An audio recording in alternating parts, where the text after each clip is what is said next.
Split squats are my #1 favorite single leg exercise because whether you're good at them or whether you struggle with them, it tells me a lot about how strong and mobile your ankle, knee, and hip are, and how well you are able to stabilize your pelvis and your rib cage. Okay, so I use single leg exercise, Split squats are my favorite single leg exercise for a number of reasons. Number one, if you struggle with them or if you're really good at them, it tells me a lot about your ankle, knee, and hip and the ability for you to stabilize your pelvis and stabilize your trunk while you're doing motions. The other reason, number two, is because most of life, and especially the sport of curling, is done on one leg. So if you struggle with something like a split squat, a strength exercise on one leg, you're going to struggle on the ice in some way. Okay, a lot of people, when they do struggle with split squats or with single leg activities, what happens is if they can't do it, if the body cannot manage the ability to be on one leg, we actually start to compensate in different areas, and that's going to cause a lot of problems. So I use the split squat as a way to kind of get an idea where you are in terms of strength, mobility in single leg activities, and then also to strengthen you in the single leg activities. So we're going to start with from the ground up. So this is all about the setup. Okay, so this is all about the setup and just making sure that we're really in a good position, because if you mess up the setup, that's going to trickle down into the rest of the exercise. So really work on the foundation here. So I like to use a yoga mat or like a gym mat, something that allows me to step over the mat so that my back knee has a knee pad. Okay, so everyone's gonna have a little bit of a difference in terms of that step, but it also gives you the ability to recreate where you step each time. So find something that you can kneel on, and we're doing this because I want you to be, your feet, your heels, to be hip bone distance apart. Okay, so we don't want to be on a tightrope walk when we're doing this exercise because we'll lose our balance really easily. We want to have our feet hip distance apart. So if I was standing on railroad tracks, I'm going to take a step back, and that's going to be continuing to stand on that railroad track. Okay, so we're going to start in a half kneeling position. And what we're looking for is our heel underneath our knee, our back heel lifted. So a lot of people struggle with this toe flexion. You can do this with or without shoes. Okay, and then we're trying to get 90 degrees at this back knee as well. So something that in terms of our setup that a lot of people mess up, and it causes a lot of back pain, knee pain, and overall discomfort, is that we get this lumbar spine arch. Okay, so when we're doing our setup, I'll show you from this foot, we want to make sure that we've tucked our tail under. You'll notice that'll take away my low back arch. So the cue that I use with a lot of my clients is I want my belt buckle to come up and I want my ribs to stay down. So now I'm lining up my knee, my hip, my ribs, so my sternum, and my ear. Okay, so keeping the chin in. Okay, so we're not going into this position, we're tucking the tail under. A lot of people will notice this glute starts to fire. Okay, we might get a little stretch down the front of this leg.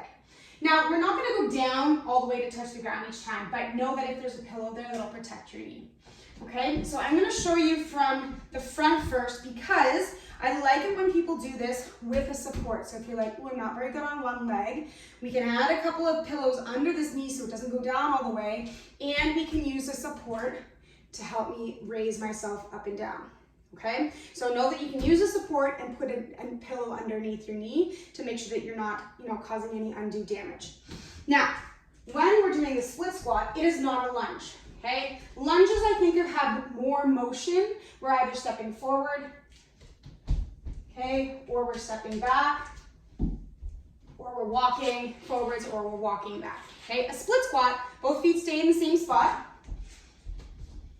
Okay, and we're going to go straight up and straight down, coming to a hover on this back knee. Straight up, straight down, keeping the tail tucked, keeping the ribs down. So where I want people to start with, okay, is if you struggle to get all the way down to the floor, you need to use a pillow or two underneath that knee to raise how high your start position is. So that's a variation number one. Another option is to actually hold on to something, a wall, make sure it's really stable, okay? And then third option for regressing this exercise is you can hold it and or isometric. So isometric is a contraction of the muscle without any motion. So I'm going to sit here and I'm going to hold this position. Now while I'm holding it, I want to remind you, tuck the tail, keep the ribs down.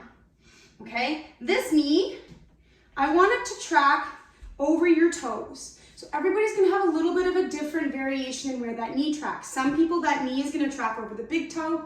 For a lot of people, it's the middle toe. What we don't want to see is variations in the extreme. So when I'm going up and down, I don't want my knee to come all the way in, and I don't want my knee to go all the way out. Okay, that's the front knee. Same thing with the back knee. If I was standing on those railroad tracks, you want to see that back knee tap the railroad tracks.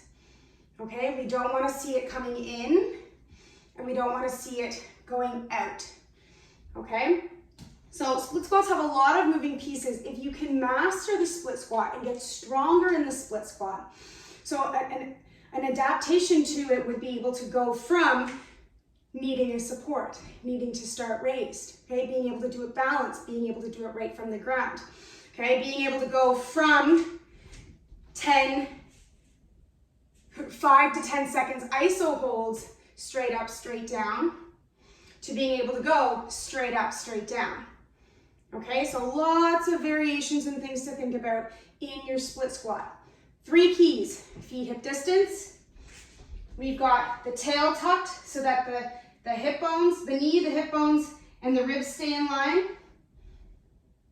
Okay, and our knees are tracking over the railroad tracks. Okay, now, in curling, I've done a video about this before. A lot of people struggle with their delivery side, keeping their hip bones from having the rear leg, that hip bone drop down. Okay, so a lot of people struggle. They hang out in this position. So what I want you to think about is poking this hip back to the left so that your feet are on the railroad tracks, your knees are on the railroad tracks, and your hip bones are on the railroad tracks. Some people struggle with this, and my response is keeping the tail tucked, thinking about sending the hips back. You're gonna notice a lot of glute on this side at the bottom, and a lot of glute on this side up at the top to try to keep your hips level. Okay, so progress in this exercise is really mastering the foundations. You should not progress to adding weight until you are comfortable with doing 10 plus reps per side, unsupported, keeping your hips level, and keeping the belt buckle up, the ribs down.